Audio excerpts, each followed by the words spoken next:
Morning, my friends. How's it going? It's a Carpo rant or ramble. What would I entitle this? A vlog, I guess. Don't have a specific topic. There's a few things I wanted to rattle off the top of my head. And the first one was that it's that time of year where a lot of people have harvests from their various gardens. And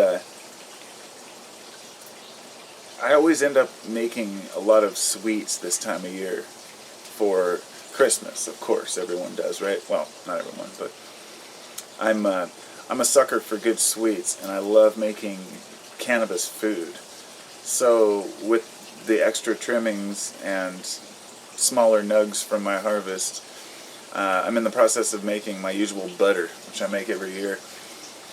And this time, it's a really simple process. Making cannabis butter is easy. It's just a matter of having the enough product to do it. I mean, if you live in a place where it's expensive, and like in a state where it's not legal or it doesn't even have medical available, most people don't have a couple ounces to just dump into a batch of, brownies or caramels. But I have a lot of flarf and, pieces from previous harvests. So what I did was I mixed up a batch, half of new and half of old, or older harvests.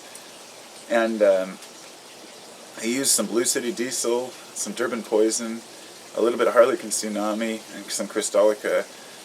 And I put a total of 2 ounces in there with 5 sticks of butter. The reason I use 5 sticks of butter is because if I make a batch with 2 ounces of cannabis and 5 sticks of butter, it usually ends up to where I can pull out 4 sticks of butter from it, because you lose one in the process.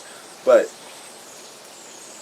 I added about 3 ounces this time to 4 sticks of butter, so I just threw another stick in there.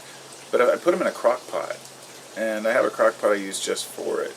And for the cannabis tech people out there, decarboxylation is a big thing with eating cannabis these days. You have to decarboxylate it, which just means that you're activating the THCA into its THC form that makes it orally active. If you eat raw cannabis fresh off the plant, it's a misunderstanding. People talk about how people eat cannabis and get wasted, or that dogs or animals might eat cannabis. You're going to get some THC effect, and if it's cured, it'll be even much more potent.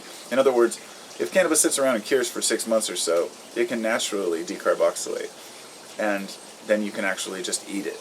But when it comes fresh off the plant, you generally have to cook it in the oven for a couple hundred degrees for, 20 minutes, half hour, or whatever, to get the right decarb temperature to activate that and make it orally active.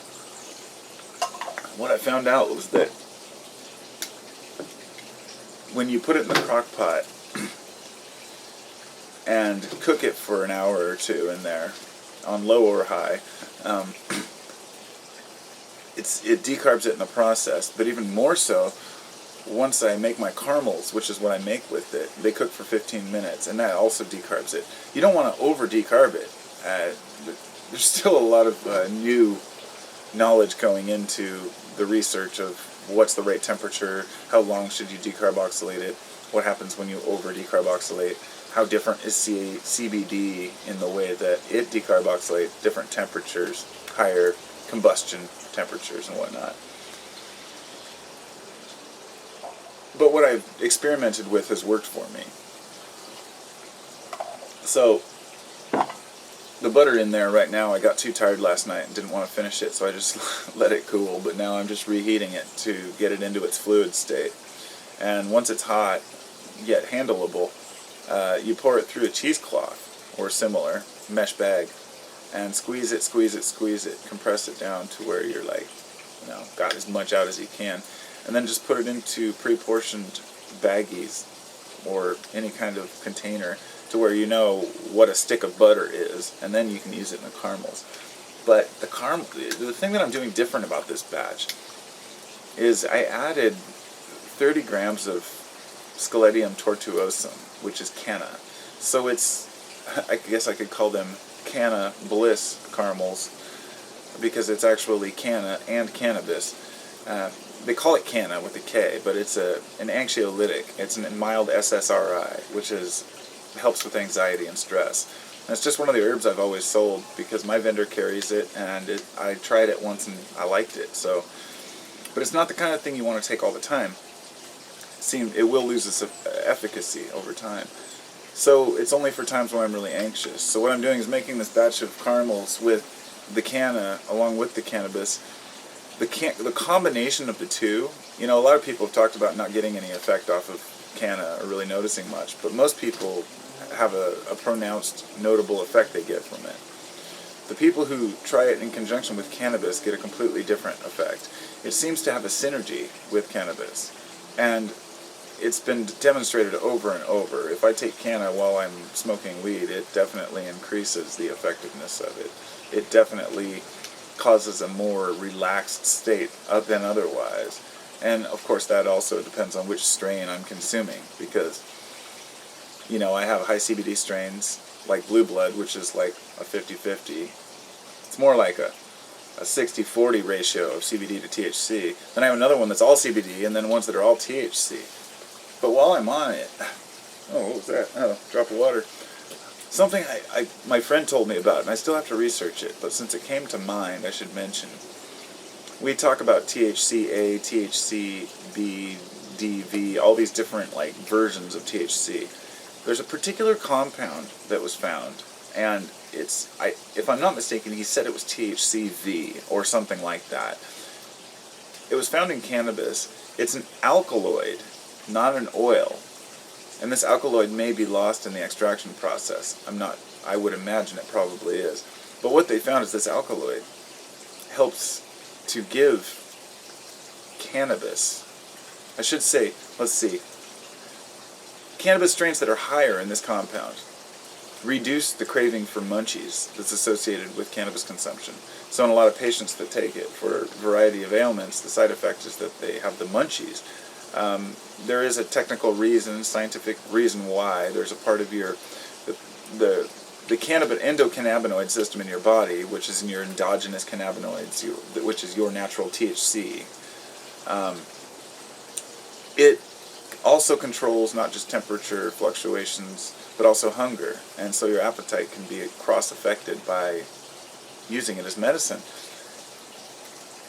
And apparently, Durban poison has the highest of this compound, which helps eliminate the munchie aspect of it. Or maybe it was the lowest of, I'll have to look into it, but it was an interesting thought. There are many different compounds that are overlooked in cannabis. I, for one, don't care for hash that much. I just had my buddy run like 1.5 pounds, and running means processing it into hash. And I had about 1.5 pounds from last year, and he turned it into hash, but we only got about 10% back. And I was like, I would be better off cooking with it than making hash from it, because when you eat cannabis, it's not only more effective, but apparently the THC, your body metabolizes the THC you eat differently than it does THC you smoke. It metabolizes into a different compound, which, if I'm not mistaken, is like THC2A or something, where it's a different compound, which apparently is up to twice as strong as THC itself. That's why the effect is different. Anybody who's eaten cannabis knows that the effects are different than smoking it. The reason why I don't eat cannabis is because I don't like the unpredictability. I guess it's not unpredictability as much as not wanting to be in that state for that long. I don't need it for long-term efficacy. I just like to take a toke now and again and get it, for whatever reason I take it. But it generally fades within an hour. But if you eat it, it takes at least an hour to kick in, maybe 2 or 3, and then, you've got like 5 hours of being, sometimes couch walk. So for those who need it, it's a great way to do it. When I was a kid, if you were lucky enough to have enough extra weed to make brownies, you were pretty excited. Sometimes we'd get some leaf or something and try to make some, but we'd put it directly into the brownies, you know, and then we realized, oh, you can make butter, and then I started making oil, and it's just great. I'm gonna go in right now and strain it out and see how it turned out. So I'll talk to y'all later. Have a good one. I'll keep you updated on the progress of the treats. Maybe I'll even eat one here once they're